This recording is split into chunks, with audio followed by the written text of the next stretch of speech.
Ever wonder how to transform your team into a powerhouse of talent and positivity? In this episode of Profit with a Plan is all about finding and keeping the right people.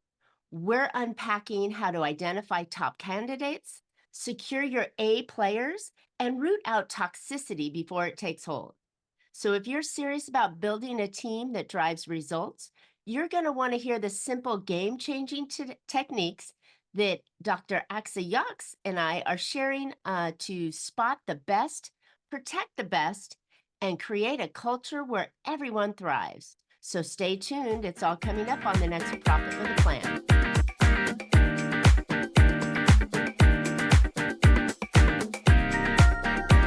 Hey, entrepreneurs, are you ready to boost your profits and grow your business? Welcome to Profit with a Plan podcast, where we share strategies to help you scale your company, increase your profitability, and set up for a successful exit. I'm your host, Marcia Riner, a business growth strategist and the profit booster behind Infinite Profit. I've helped countless entrepreneurs to build highly profitable and sale-ready businesses. That's more profits now and a bigger payout later. By the way, today's episode is sponsored by Infinite Profit, where we don't just talk profit, we deliver it. And if you're ready to take your business to the next level, go visit infiniteprofitconsulting.com. But before we dive in, I've got something really special to share with you. It's a brand new endeavor for me, and I think it's been helping a lot of my clients so far.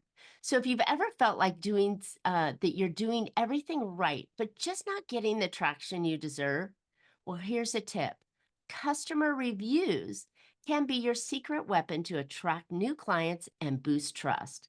That's why I'm excited to share our free growth and marketing audit at profitbooster.biz. In this one single session, we'll show you how to turn those reviews into real growth. You ready to stand out? Visit profitbooster.biz and get started. All right, let's jump into our episode today with our guest, Dr. Axa Yox. With a profound background in science and a master in sociology, my bad, and a specialty degree in biotechnology, a PhD in microbiology, and a focus on genetics. She won first prize award and 12 inventions that were nominated as a person of extraordinary ability. Dr. Axa Yox quit science to build her own company and failed dramatically. Yet follows her passion for helping people. She published a book called Stop Calling It the Comfort Zone and Be Uncomfortable with Being Comfortable to Succeed, where she describes an innovative technique on how to rewire the links in our brains. Wow, Dr. Axa, you are a highly qualified, highly skilled person and then jumped into the crazy world of business. So welcome to Profit with a Plan. Thanks for welcoming. And what can be better, the plan with the profit? That's right. Normally it's either or, but here is boss. It's all in. Thank you. I love it. I love it. All right. So what triggered you? I mean, you spent all this time, you're highly educated, you were in the science field. What caused you to jump over to the other side of entrepreneurship and helping businesses? I actually thought that I was ready for the real life because I had 12 inventions. It's a really good start for anyone who thinks that their idea about the business or how they see the business is as they think. Mm. It might be 100% different. And what Mm. is the best takeaway that I learned through the last 5 years talking to business people? If they tell you something, there is a reason behind. Mm. Especially if you are not professional with the business, even if you don't like it, you have to take it because they know the basic of the business. Because there is a reason why 80% of startups fail within the first year, because we don't consider to take the advice of people who already succeeded. Take your Ah. if you didn't know something And now you know. And when you look back and you try to give the advice, let's say to your nieces or your nephews or somebody who is just starting off and they don't listen to you, what's your reaction? Like, listen up, you are going I to know the crash. path. Exactly the same is with the business. So Mm, if you don't want to fail, it's very harsh to accept, because for me it was like, how is it even possible they don't see the value behind the inventions? While it was not the issue with the invention, it was issue with me, because I was in love with the product. And once I started to hear that over and over and over again, they were like, don't be in love with your product. And I was like, how you can succeed if you it's are not my in love? baby. That's the first sign that the business owners don't like. Why?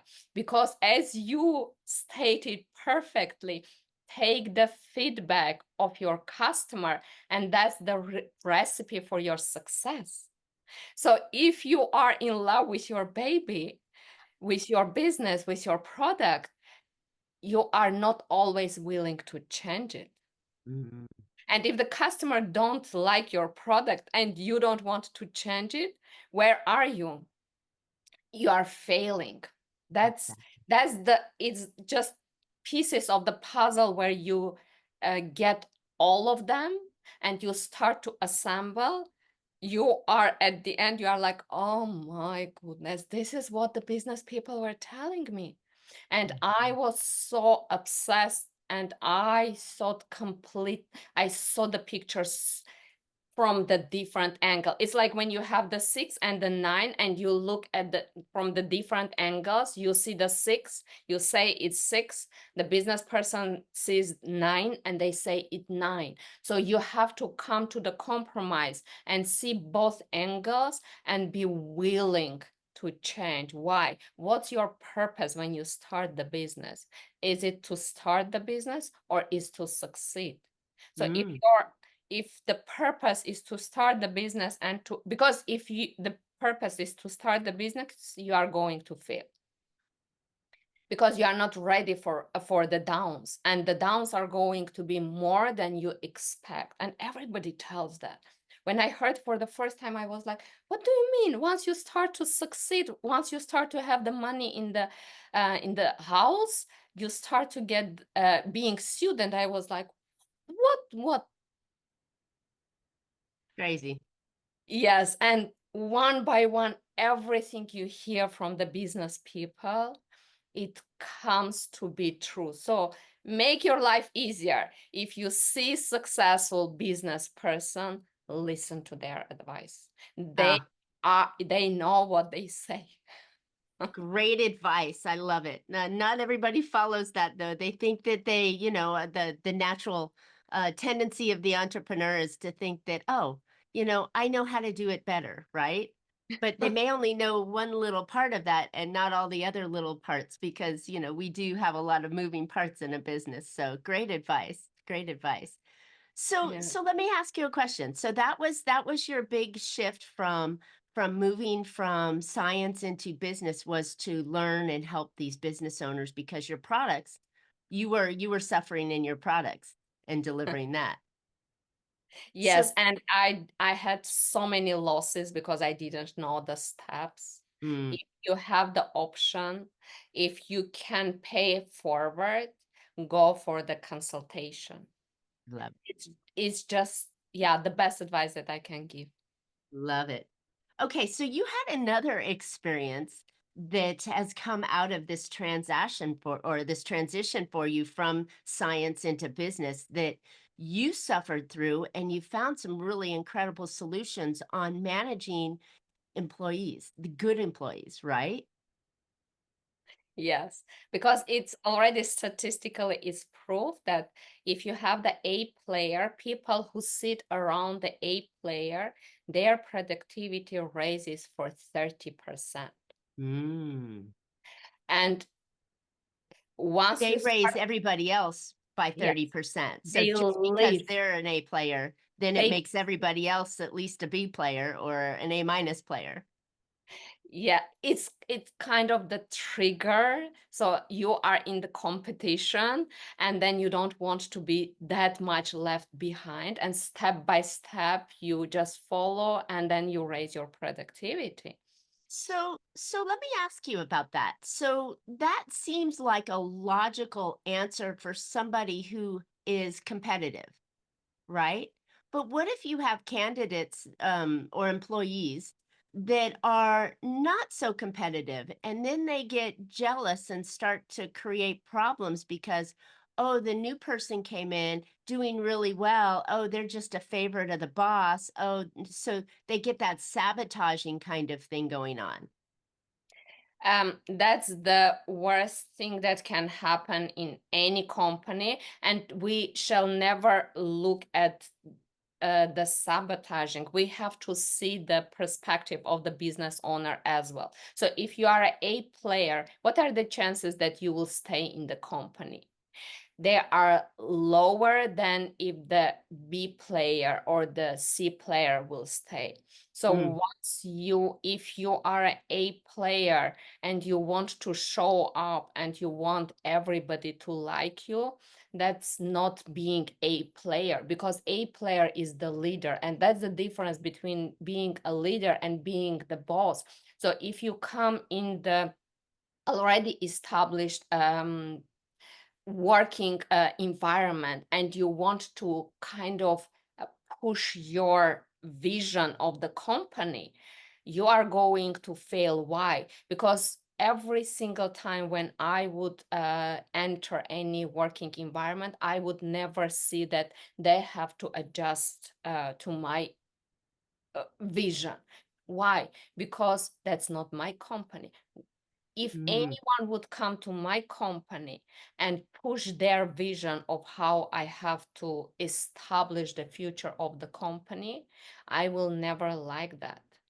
So being a player doesn't mean that you have, this is the difference between being a player and behaving as a boss, or just being a player and pushing the limits for the company. Those are very different things. If you are a player and you are doing things for the company, the chances that you would be sabotaged are still very high, because many people, they work there for years. You just came, you are naturally talented. It's okay, you are naturally talented, but people spend their decades. They work their path to become the managers or the next, for they're ready for the next promotion, and yet you just swoop in and then you think that you will get the promotion.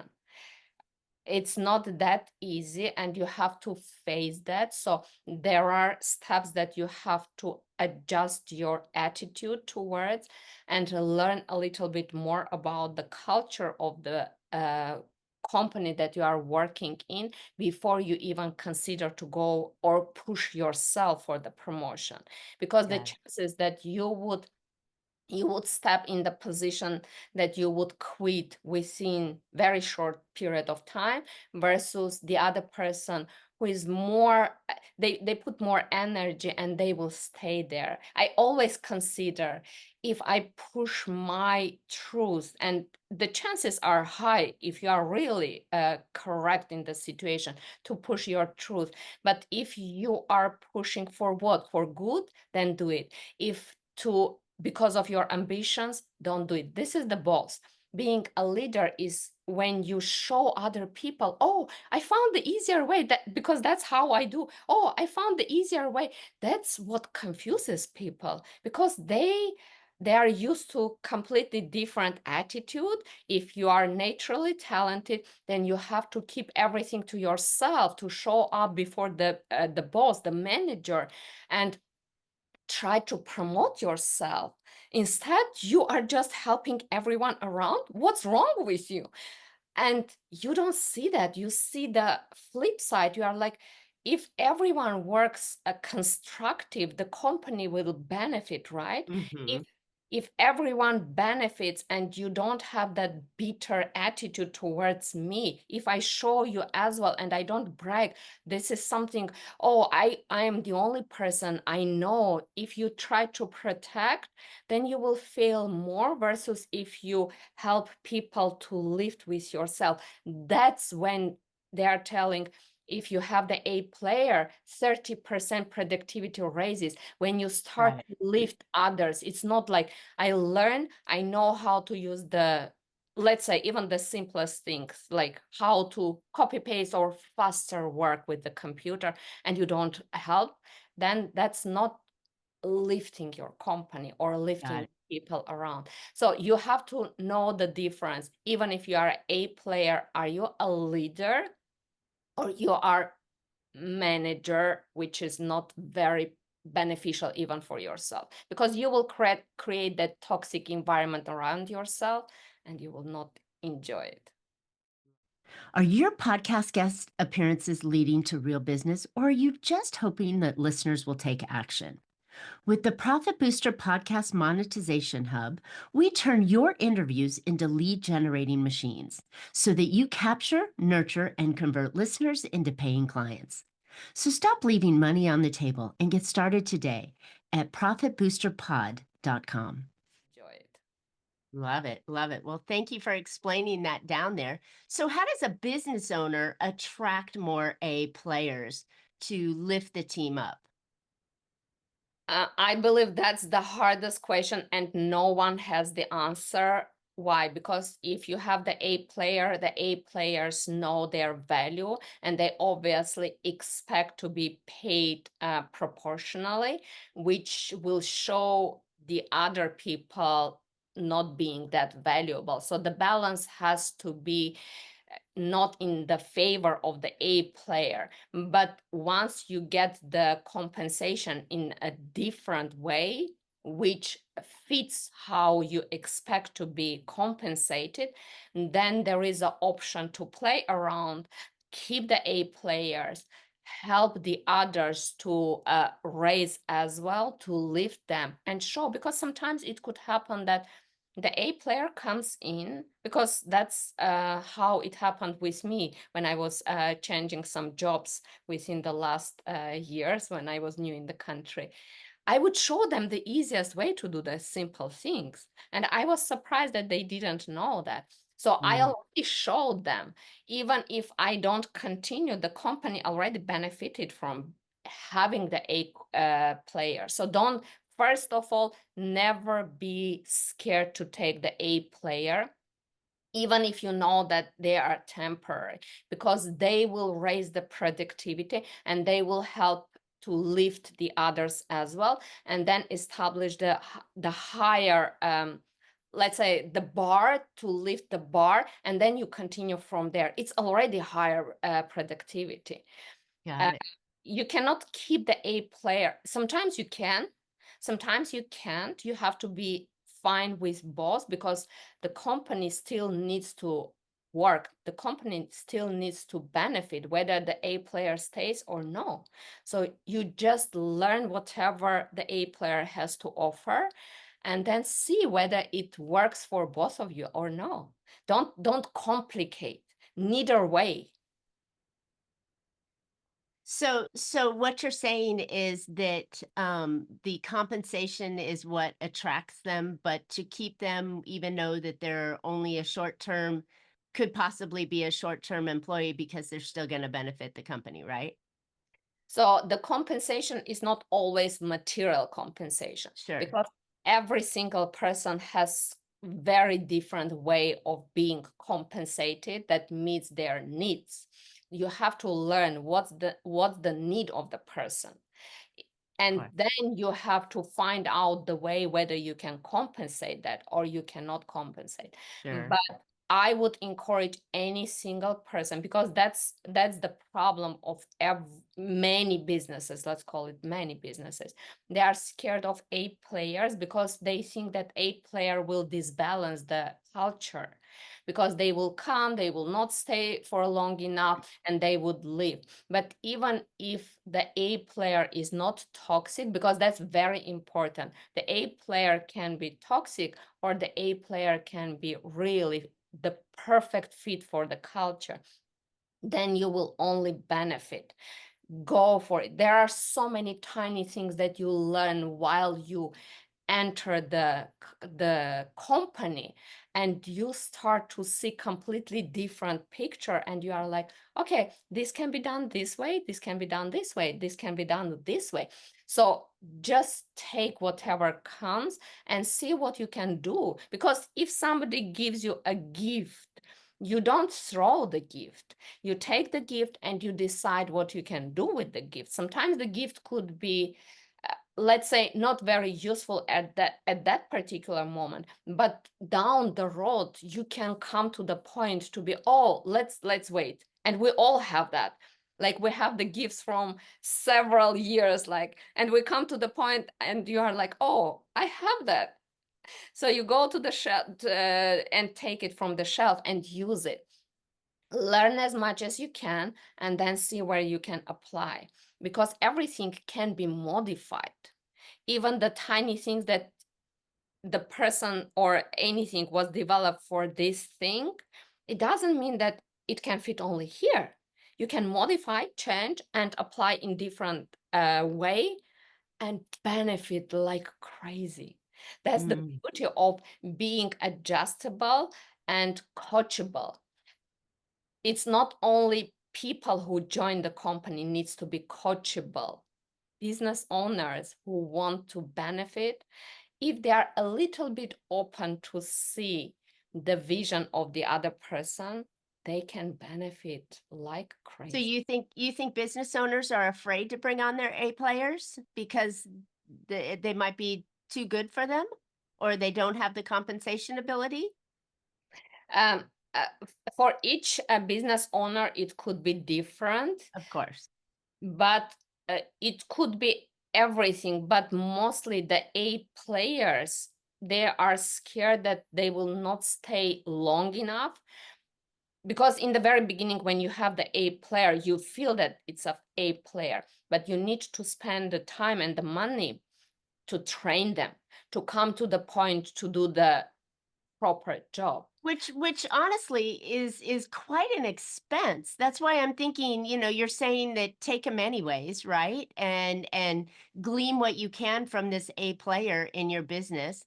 And then if they need to move on, they need to move on. But the cost of hiring a business, as a business, the cost of hiring an employee is equivalent to 6 months or a year's worth of salary just in training and offsetting and getting them onboarded. And if you're expending this extra money to onboard somebody who may not stay long within your company, that's a huge investment to let come in for a shorter term employee. It depends. First of all, you also learn, because next time, Right, but I'm not necessarily hiring somebody in my company to learn from them. I would hire a coach. I wouldn't necessarily hire an A player to learn a lot from them that would be worth an additional year or 6 months worth of salary for that. So I was thinking when the conversation initially started that this A player would come in and help lift and rise all boats, right? So they would cause the team itself to want to be bigger and better and stronger. But then there's always those that are sitting on the sideline going, wait a minute, and having that balance. And I think when we're talking about the toxicity, that's probably the toxicity. But I wasn't thinking of bringing an A player into a company. And I don't know many business owners that would bring an A player into the company to learn from them unless it's a C-suite level opportunity where it's more of a structure.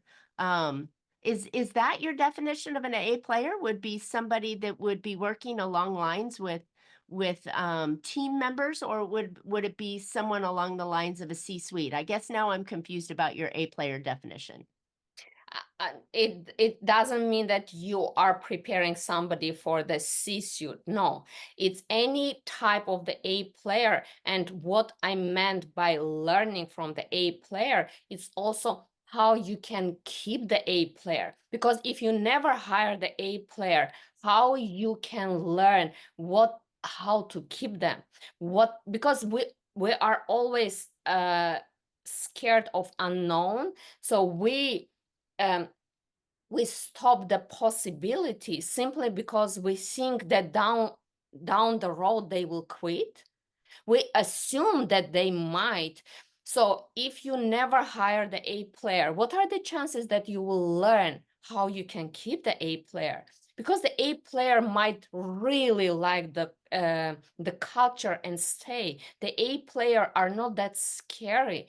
If you have something to offer and you see that the compensation, so-called, fits the needs of the A player, then how you are going to learn how to keep the A player if you just refuse every single time, scared that you cannot keep them? It's not always about the coach, because the coach has one vision.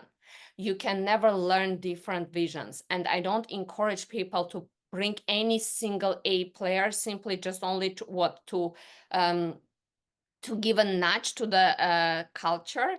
That's not very healthy as well. I mean, you need to find the balance, and excluding to bring the A player to your team, especially if you feel that there is a perfect fit for the as a culture, you should not say no simply because you see that there is a potential, because so many people stay for the culture. And you would be amazed if you like the culture at the end of the day. If you can make a little bit more in different environment, but you hate your place and you don't want to invest your time or your potential versus somewhere where it's really family like, where you support the company and you see yourself to grow with the company. So you have to see what is on the plate and then decide, is it a good fit for your company at that particular moment, or it's a wrong? So that's what you need to learn. But unless you start to take from time to time the A player, you will never learn that, because you would just refuse them simply because you think that they are leaving. Okay. Okay. Or overqualified. So is it possible to have more than one A player in a company? More than possible, yes. If you create really good culture, why not? The A players are not always against each other. That's, we are going back to when the A player is the leader or the A player is the boss. If you have the A player who is the toxic person, you can never create or bring any other A player, or even the other people will be uncomfortable around them. You Mm. need to feel what who is that person. You can have B and D and C players to be toxic. And I don't like when people talk about being A player.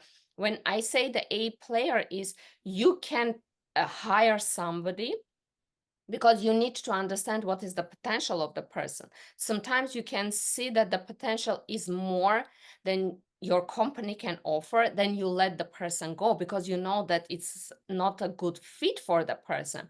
But you can see that, okay, I can just change the position of the person and the company will benefit. So in this place, the person is the wrong fit. But if I change, I will meet the need of the person, and also the person will thrive. And together with thriving, they will lift people. It's Right. everything is possible. It depends how you see, how everything is structured, and together with this, the person, whether you are a player or whoever you are, you need to be able to listen. being coachable because you are joining the company. It's not your company. That's the first thing that I would always encourage people to see. If the person enters the company and pretends that it's their own company, so they start to adjust the company to meet their needs, that's a wrong fit Mm, up got front. it. That's not. The person has to realize you are investing in the company. The company doesn't invest in you. So you need to share. The company doesn't need to share. It needs to be balanced. But there are many things that you learn down the road, and just don't be scared of the A players Got because it. A Got it. players needs to work as well. Sure, sure, I do. All right. Well, this was an interesting conversation in the direction using A players and benefiting from them for business owners. So, Dr. Axa, where can listeners find out more about you and how you train A players or teams to work together? They can find me on LinkedIn. I'm quite active there. They can find my book, by the way, on Amazon. It explains how you can stop procrastination, especially if you are employee and you want to start your own business, how to overcome that fear of unknown. And yeah, they can reach me, schedule the one-on-one, and then we continue from there on. And before we stop, I want to give one last tip to everyone, Yeah. because that's something that no one speaks about. Every time when you people get the salary by statistics, it raises the productivity of the team for that day for 70%. So it's one small You trick mean that, payday? yes, the Pay payday. the day before or The, the day the after payday? payroll. Yes, the payroll day, because that's very common for companies to have it on Friday. So the Friday, mostly people, what do people think? When the Friday will end, that because I want to go to for some fun. It's weekend before. So you raise the productivity on Friday and you don't use it. But if you have the payroll in the middle of the week, then you give the chances for people to work to raise the productivity and to still have it for another one day, which will your company will benefit. So don't think that if you pay at the end of the week, people would be happy because they have the money for the weekend. People still manage their budget. Think to pay in the middle. Let's call it Wednesday payroll day, and then people would be up for Wednesday and Thursday, and then you will benefit extra. Interesting. Well, thank you for sharing that tip. That's very interesting. I never realized that the pay day will boost profit or boost productivity. So interesting insight. All right, listeners, thanks for tuning in today. I hope you found some valuable insights and actionable ideas to help you make your business more profitable. I know that the potential of bringing on A players onto your team can lift the entire company and boost productivity just by having that leader in the role. And as a reminder, that reviews are a powerful way to attract new clients and boost your trust. Don't forget to go grab my free growth and marketing audit at profitbooster.biz. In this one session, we'll show you how to turn those reviews into real growth. Go visit profitbooster.biz and be the company that your clients choose. Don't forget to subscribe. You don't want to miss future shows. You can find Profit with a Plan on any of your favorite podcast players. And we're looking forward to more profitable information on next week's show. So until then, make your plans and profit with them. Thanks, Dr. Axa. Thank you. Thanks for inviting me.